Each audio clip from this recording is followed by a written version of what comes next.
the purification ceremony is very interesting. The words we say is, I seek purification by the grace of God, and we say, the Master says, open your heart to me, and I will enter and take charge of your life. And it always is tricky for me when I say that, because whom am I saying to?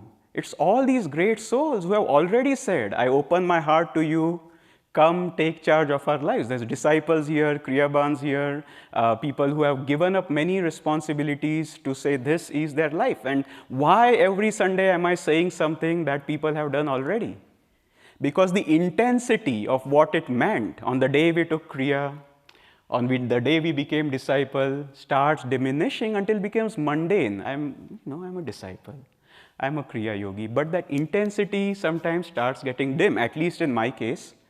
And then I realize, oh, there's that need to re-inspire ourselves, And so for me, going back to Autobiography of a Yogi, or reading the Rubaiyat of Omar Khayyam, or Whispers from Eternity, or tuning into something Swamiji did, or being around people who are very, very inspired on the spiritual path. When I was new to the path, I told myself, I won't ask for a particular job.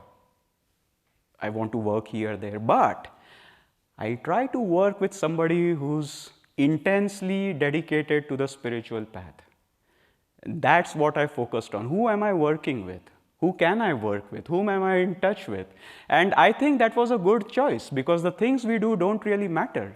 But the people we do it with, if they can keep us inspired strongly, then we have that wind behind us, so to speak. I was in New Zealand, and one of the core members there is an Olympic cyclist. And he went to Tour de France and all of that. And he was the lead cyclist. I forget the exact name. And I asked him, what does a lead cyclist mean? Because he was on Lance Armstrong's team, for example. And he said, well, what happens is when you drive a bicycle or ride a bicycle, there's a wind resistance. And the lead bicyclist's job is to absorb that resistance. What happens if you see some of the races, the bikes are tire to tire, so to speak.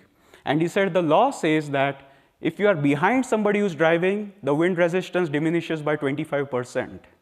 And if you're behind that person, it diminishes by another 25%. So the lead bicyclist takes the brunt of the wind resistance and keeps the guy like Lance Armstrong ready for the last sprint. And then he'll just veer off, and Lance Armstrong will try to make it to the finish line. But this is the power of satsang. This is the power of being with others who are very strong, because they lead and we follow easily in their wake.